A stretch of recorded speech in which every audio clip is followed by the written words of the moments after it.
So after finishing Devil May Cry 3 and eventually Devil May Cry 1, I was definitely interested in Devil May Cry 4. The game was originally released for the PlayStation 3, Xbox 360, and PC back in 2008, but I ended up getting the special edition that released for the PlayStation 4, Xbox One, and PC since it was the latest version of the game. From what I've heard, this game was kind of controversial when it was still new. Instead of Dante, you mainly play as a brand new protagonist created for the game named Nero. Though to be honest, when I first saw him, I seriously first thought he was Dante. But still, a lot of people didn't like being forced to play as this new character they didn't care about and mainly just wanted to play as Dante. Which kinda reminds me of something. Though from what I've heard, a lot of people did eventually warm up to Nero as the years passed. And really, I was mainly interested in the game since it looks like more of the stylish gameplay I know and love, but in HD. I'll talk more about my experience with the game as we go along, but yeah. So before Devil May Cry 5 releases next month, let's take a look at the previous game in the saga, Devil May Cry 4.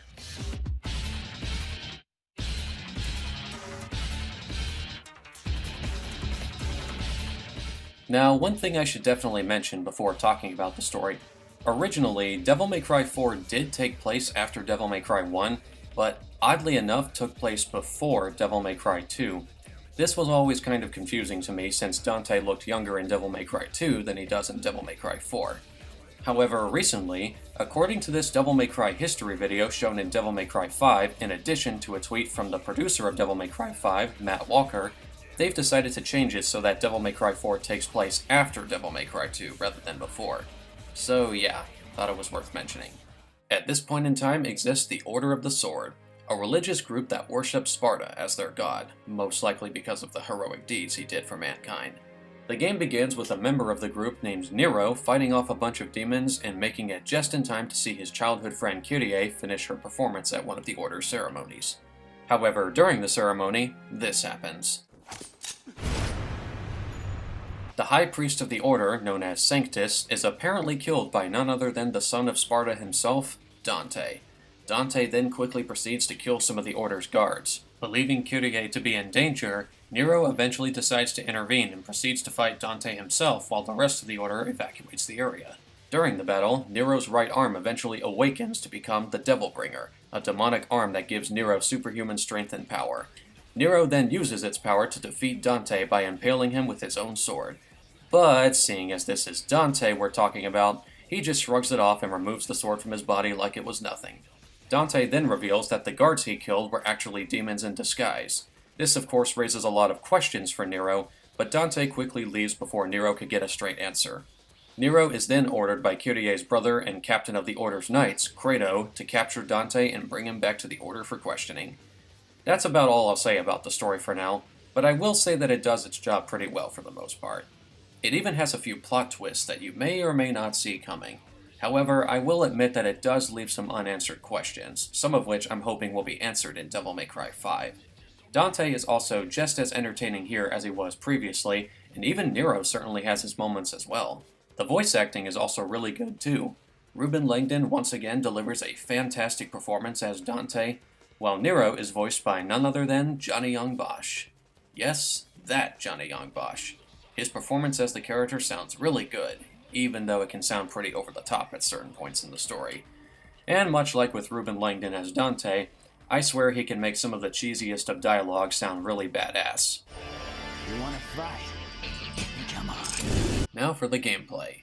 Just like in the previous games, you got to stylishly destroy any demon that stands in your way, some of which return from Devil May Cry 1, while occasionally solving a find an object and use said object to open the way puzzle. The style gauge once again returns, although I swear it's not quite as restrictive as it was in Devil May Cry 3.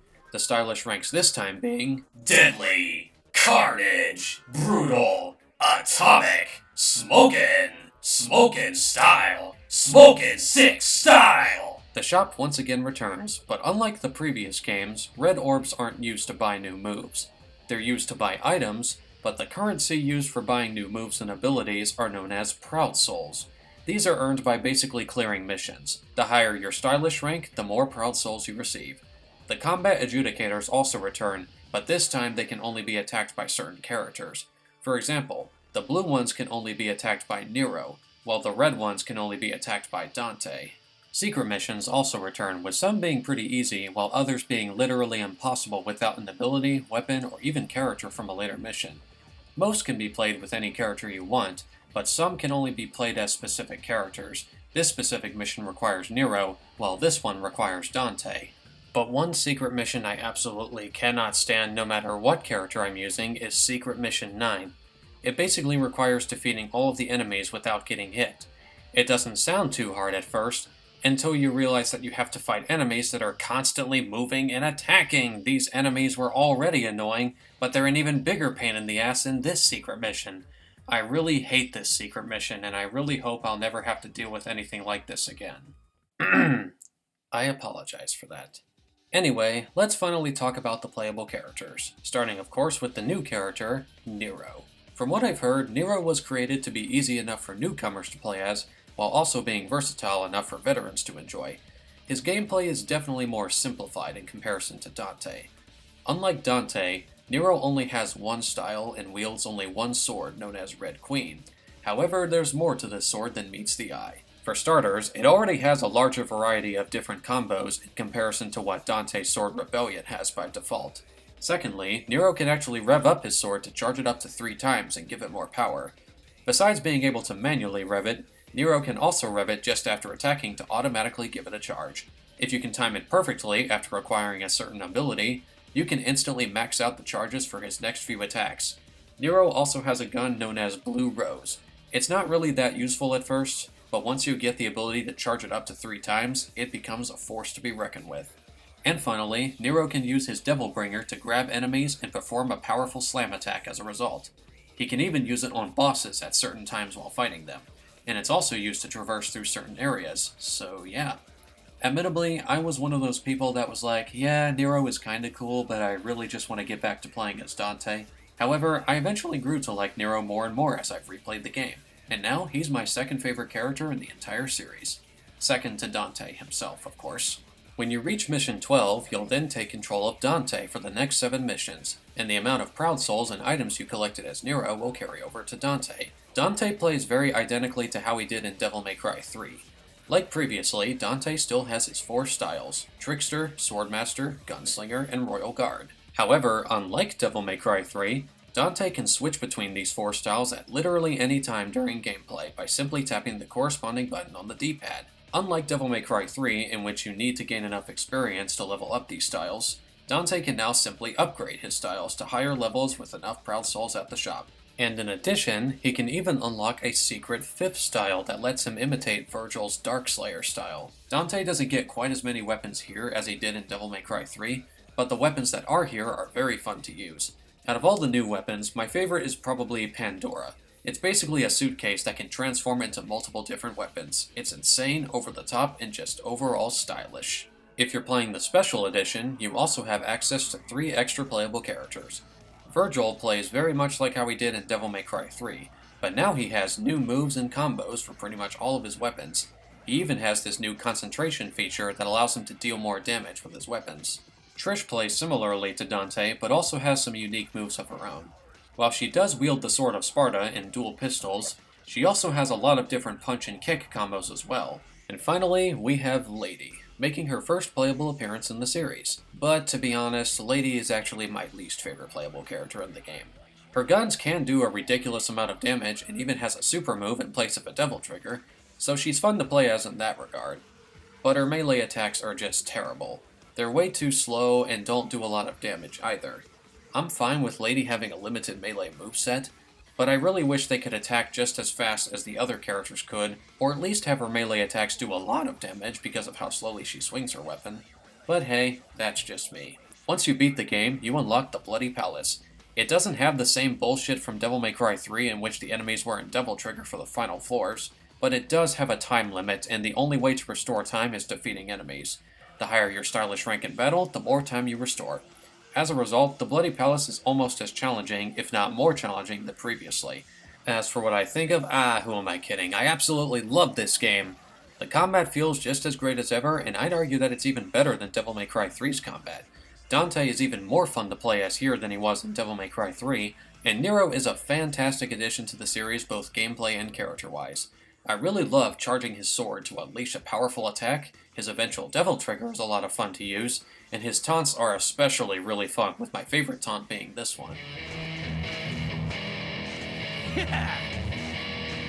Graphically speaking, it looks very good even today.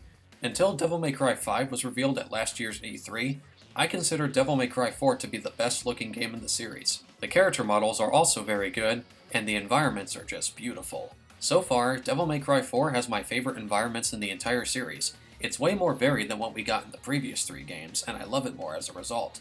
Musically speaking, it's not quite as edgy as it was in Devil May Cry 3, but you can still feel it occasionally. But to be perfectly honest, Devil May Cry 4 probably has my favorite soundtrack in the entire series. I love almost every single song in the game. Now, as much as I've been praising this game, I don't think it's perfect. In fact, let's talk about the biggest problem Devil May Cry 4 suffers from. The game feels unfinished. When you finally get to play as Dante, you play through the exact same areas as Nero, but in reverse order and with slight alterations here and there. You also have to fight some of the same previous bosses that Nero fought earlier in the game, but now as Dante. Dante also only has one exclusive boss fight, and even so, it's not a very well designed boss fight. This is easily the most disappointing part of the game. Instead of being forced to play as Dante in the main campaign, I think it would have been a lot better if Dante just got his own campaign instead as a reward for beating the main campaign as Nero. In fact, the mobile version of the game does exactly that, but I'll get to that in a bit. Another issue the game suffered from is that originally, the game did not have any alternate costumes aside from the super costumes that gave the characters unlimited devil trigger. The special edition does add more costumes, but I feel that they didn't add enough of them. They only added 2 extra costumes for each character, and one of them isn't really even an alternate costume, but rather an alternate color. They all might as well just have one alternate costume. And even so, the only ones I find pretty cool are Nero's prototype costume, which is based off of his early prototype concept art, and Lady's Devil May Cry 3 outfit, which is DLC. Dante's Sparta costume does make a return, but I personally would have preferred to see his Devil May Cry 1 outfit, or even his Devil May Cry 2 outfit make a return. There's also these infamous board game sections that you play through as Nero. In the original PS3 and Xbox 360 version, these were easily the worst parts of the game, since you have to strike this dice in order to proceed, and whatever number it landed on was completely random. And while the special edition does have an exploit that allows you to easily cheese this part of the game, the fact that these board game sections exist in the first place is still a bad design decision. That being said, I absolutely love how Dante responds to this section here.